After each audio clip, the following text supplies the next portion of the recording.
Hello guys, எல்லோரும் எப்படி இருக்கீங்க? So welcome to my anime world. And எனக்கு ஒரு சில டவுட்ஸும் இருக்குது. நான் வந்து ட்ராமா அண்ட் ஆனிமி வந்து மிக்ஸ் பண்ணி போடலான்னு இருக்கேன். ஸோ உங்களுக்கு எப்படி ஓகேவா அப்படின்ற மாதிரி கமெண்ட் பண்ணுங்கள். அண்ட் இது என்னோடய ஃபர்ஸ்ட் வீடியோ. ஸோ உங்கள் லவ் அண்ட் சப்போர்ட் எனக்கு கண்டிப்பாக வேணும். அது மட்டும் இல்லாமல் உங்கள் ஃப்ரெண்ட்ஸ் அண்ட் ஃபேமிலி யாரெல்லாம் ஆனிமி சீரீஸ்லாம் பார்ப்பாங்களோ அவங்களுக்கு இதெல்லாம் ஷேர் பண்ணி விடுங்க. அவங்களோட லவ் அண்ட் சப்போர்ட்டுமே எனக்கு தரட்டும்.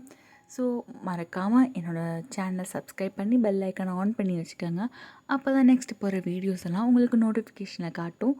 ஸோ வாங்க, இன்றைக்கி நம்ம வந்து லுக்கிசம்னு சொல்லிட்டு கொரியன் ஆனிமி சீரீஸ் தான் பார்க்க போகிறோம். ஆல்ரெடி இதை நிறைய பேர் போட்டிருப்பாங்க. பட் இருந்தாலும் எனக்கு வந்து ஃபஸ்ட்டு வீடியோவே கொஞ்சம் கான்ஃபிடென்ஸாக பேசணுன்றதுக்காக எனக்கு தெரிஞ்ச இதுலேருந்து ஆரம்பிக்கிறேன். ஸோ இது முடிஞ்சதுக்கப்புறம் கண்டிப்பாக நான் வந்து நியூவாக போட ஸ்டார்ட் பண்ணுறேன். ஸோ வாங்க, இன்றைக்கி நம்ம வந்து லுக்கிசமோட ஃபர்ஸ்ட் எபிசோட் பார்ப்போம்.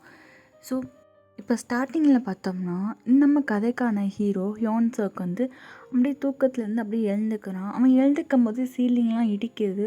மோஸ்ட்லி நம்மளுக்கு சீலிங்கே இடிக்காது, இது என்ன புதுசாக இருக்குது அப்படின்னு சொல்லிட்டு பாத்ரூமுக்கு போகிறான். அங்கே பார்த்தா சிங்க் வந்து அப்படியே கீழே இருக்கிற மாதிரி இருக்குது.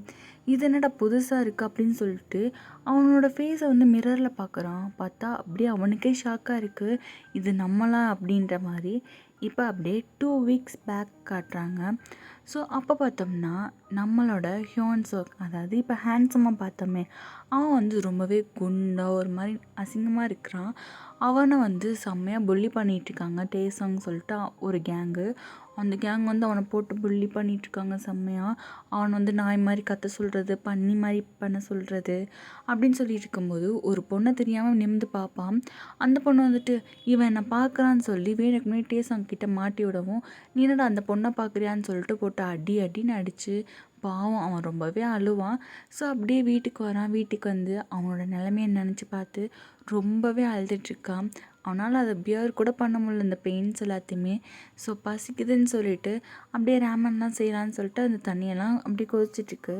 அப்போ வந்து அவன் லைட்டாக அந்த பாட்டெல்லாம் வந்து ஹம்மிங் பண்ணிகிட்ருக்கான். அப்போ அவனோட அம்மா உள்ளே வராங்க. பரவாயில்லையே, என் பையன் சூப்பராக பாடுறானே அப்படின்னு பேசிகிட்டே உள்ளே வரவும், அதெல்லாம் ஒன்றும் இல்லைம்மா அப்படின்னு சொல்லிட்டு இவன் வந்து அவங்க அம்மா கிட்ட மூஞ்சியை காட்டுறான். ஸோ அம்மா வந்துட்டு நீ போப்பா நான் சமைச்சு தரேன் அப்படின்னு சொல்லிட்டு அவங்க வந்து சூப்பராக ரேமன்லாம் செஞ்சு கொடுத்து அதில் வந்து எக்கெல்லாம் வச்சு கொடுக்குறாங்க. அவன் வந்துட்டு அம்மா எதுக்கு நீங்கள் இதில் எக்கெல்லாம் போட்டு தரீங்க, உங்களால் தான் நான் வந்து வெயிட்டே போடுறேன் தெரியுமா அப்படின்னு கத்துறான். அம்மா வந்துட்டு சரிப்பா நான் வந்து இனிமேல் போடவே மாட்டேன், அம்மா மறந்தாப்புல போட்டேன்ல அப்படின்ற மாதிரி சொல்கிறாங்க. அவனும் வந்துட்டு வேறு வழி இல்லாமல் சாப்பிட்றான். ஸோ சாப்பிட்டுட்டு இருக்கும்போதே அம்மா எனக்கு இந்த ஸ்கூல் பிடிக்கவே இல்லை, எனக்கு வேறு ஸ்கூல் பாருங்கம்மா அப்படின்ற மாதிரி சொல்லும்போது அம்மா வந்துட்டு என்னப்பா இப்படி சொல்கிற, ஏன் எதனால் அப்படின்ற மாதிரி கேட்கும்போது அவன் வந்துட்டு சொல்கிறான், இல்லை இங்கே வந்து என்னால் சரியாக படிக்க முடியல, மற்ற எல்லாருமே வந்துட்டு சூப்பராக படிக்கிறாங்க, என்னோட நல்ல மார்க் வாங்குறாங்க, ஆனால் என்னால் எதுவுமே பண்ண முடியலை, அதனால் நான் இங்கே போக மாட்டேன் அப்படின்ற மாதிரி சொல்கிறான்.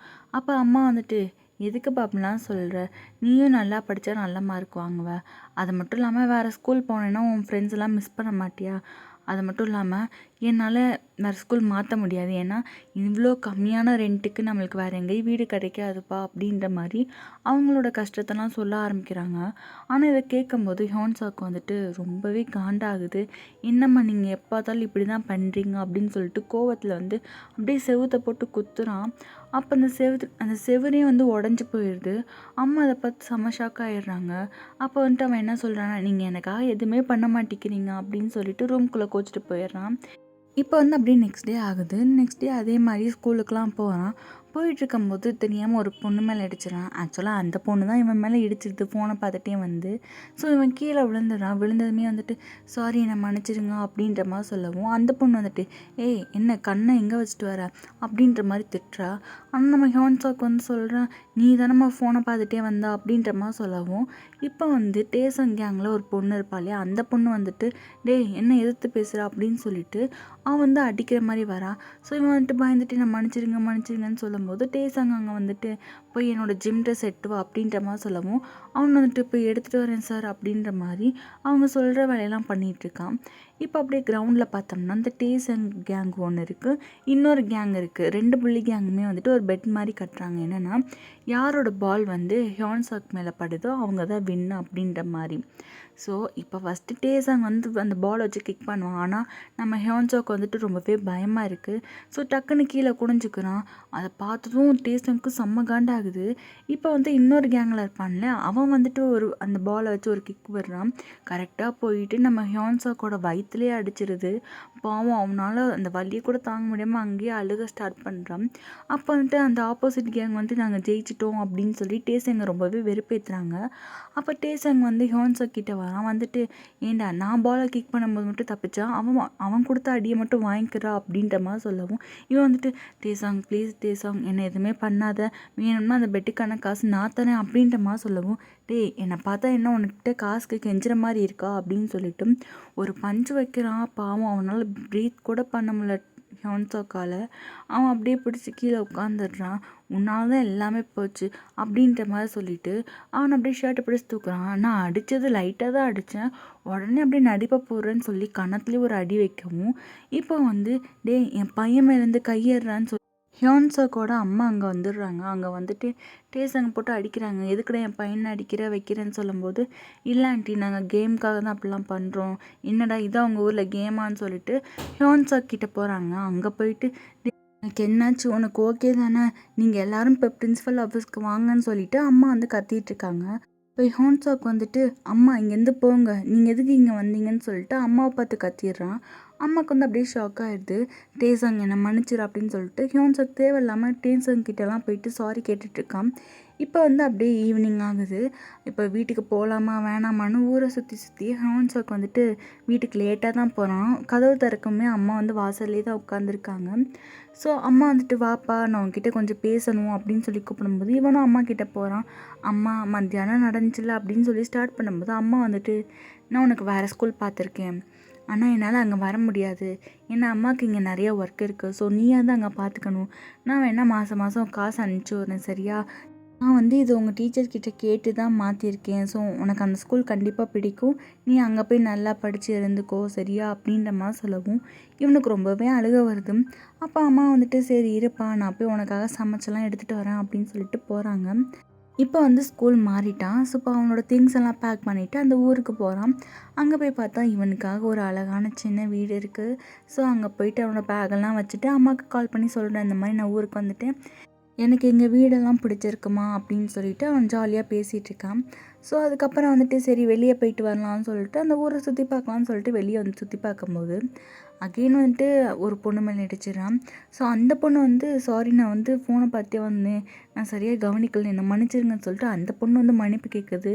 ஸோ எப்பயுமே வந்து இவன் யாரையாவது இடிச்சிட்டானா அவங்க வந்து அடிக்க தான் பார்ப்பாங்க. பட் இந்த பொண்ணு சாரி கேட்கும் இவனுக்குமே வந்துட்டு பரவாயில்ல இருக்கட்டுங்க அப்படின்னு சொல்லிட்டு இவன் அப்படியே ஈன்னு சிரிக்கிறான். அதை பார்த்து அந்த பொண்ணு அப்படியே பயந்து போயிடுறான். அவள் பேர் வந்து மீஜன். ஸோ அவன் வந்துட்டு எதுக்கு இருந்தாலும் எப்படி சிரிக்கிறான் அப்படின்னு சொல்லிட்டு அங்கேருந்து பாப்பா. அப்போ அந்த இடத்துக்கு ஜின்சாங்னு சொல்லிட்டு அந்த பொண்ணோட பாய் ஃப்ரெண்ட் மாதிரி இருக்கான். அவன் வந்துட்டு என்னாச்சு உனக்கு தெரிஞ்சவங்களாம் அப்படின்ற மாதிரி கேட்டுட்டு இருக்கும்போது அந்த பொண்ணு வந்துட்டு ஒன்றுமே இல்லை வாங்க போகலாம் அப்படின்னு சொல்லி கூப்பிடும்போது அப்போ ஜின்சங் வந்து அப்படியே திரும்பி பார்க்குறான். அப்போ ஹியான்சாக் ஈன்னு சிரிக்கவும் அவனுக்கு செம்ம காண்டா ஆகுது.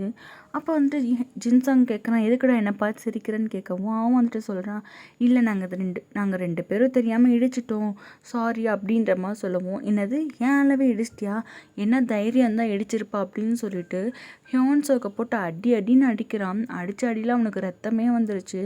அங்கே இருக்கிற எல்லாருமே ஃபோட்டோ வீடியோ தான் எடுக்கிறாங்களே தவிர யாருமே வந்துட்டு என்னாச்சு ஏதாச்சுன்னா கேட்கவே இல்லை.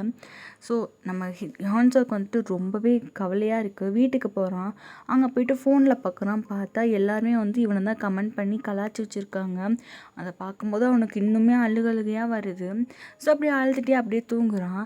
இப்போ தான் வந்து நம்ம ஸ்டார்டிங்கில் பார்த்தோம் இல்லையா, ஹியான்சாக் வந்து ஒல்லியாக அழகாக ஹேண்ட்ஸமாக இருப்பான் இல்லையா, அந்த மாதிரி இருக்குது.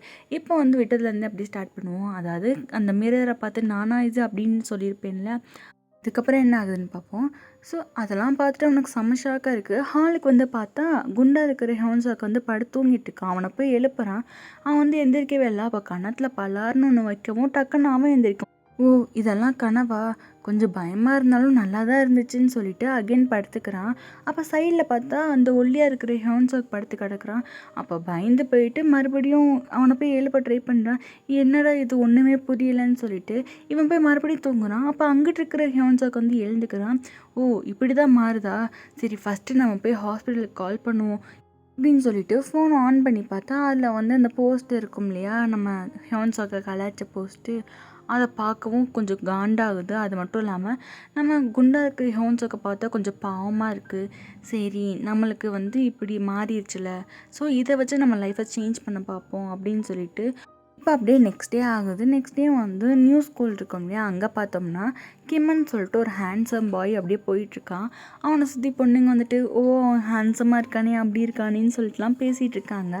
அவன் வந்துட்டு இந்த வருஷமும் நம்ம தான் கலக்க போகிறோம் அப்படின்ற மாதிரிலாம் பார்த்துட்டு இருக்கும்போது அந்த இடத்துல நம்ம ஹியோன்சாக் வந்து அப்படியே கூலாக நடந்து வரான். அவனை பார்த்து மற்ற பொண்ணுங்களாம் வந்துட்டு ஓ இவன் அவனோட ஹேண்ட்ஸமாக இருக்கான், ஹைட்டாக இருக்கான் அப்படின்ற மாதிரிலாம் சொல்லிட்டு இருக்கும்போது நம்ம ஹியோன்சாக் வந்து தெரியாமல் கிம்மை அடிச்சிடறான். அவன் வந்துட்டு டேய் என்னையா அடிக்கிறேன்னு சொல்லிட்டு திருப்பி பார்க்கும்போது நம்ம ஹியோன்சாக்கோட ஃபேஸை பார்த்து அவனே வந்து வாயடிச்சு போயிடுறான். மொத்த ஸ்கூலுமே அவனை மட்டும்தான் பார்த்துட்ருக்கு. இப்போ நம்ம ஹியோன்சாக் வந்து அவனோட கிளாஸ் ரூமுக்கு போகிறான். அவன் வந்து ஃபேஷன் டிசைன் பற்றின குரூப் மாதிரி எடுத்திருக்கான். ஸோ டீச்சர் வந்துட்டு இன்ட்ரடியூஸ் பண்ணி வைக்கிறாங்க, இவன் தான் ஹியோன்சாக்குன்னு சொல்லிட்டு. ஸோ ஹியோன்சாக்குமே வந்துட்டு ஹாய் அப்படின்ற மாதிரி நைஸ் டு மீட் யூன்ற மாதிரி சொல்கிறான். ஸோ அவனோட டீப் வாய்ஸ் கூட சேஞ்ச் ஆகிருக்கு. அவன் பாடி மட்டும் இல்லை வாய்ஸுமே சேஞ்ச் ஆகிருக்கு. கேர்ள்ஸ் எல்லாம் அதை பார்த்துட்டு வாவ் செம்ம வாய்ஸ் அப்படி இப்படின்லாம் சொல்லிட்டு இருக்காங்க. இப்போ நம்ம ஹியோன்சாக் கண்ணுக்கு வந்துட்டு இது நார்மல் ஸ்கூல் மாதிரி தெரில, ஏதோ இவன் லைஃபே சேஞ்ச் பண்ண போகிற ஒரு ஹெவன் மாதிரி ஃபீல் ஆகுது. அந்த மொத்த பில்டிங்குமே பூ பூக்கிற மாதிரி இருக்குது. ஸோ அதோட ஃபர்ஸ்ட் எபிசோட் முடியுது. ஸோ நெக்ஸ்ட் எபிசோடுக்கு நாளைக்கு வரைக்கும் வெயிட் பண்ணுங்கள். ஸோ பாய் பாய்.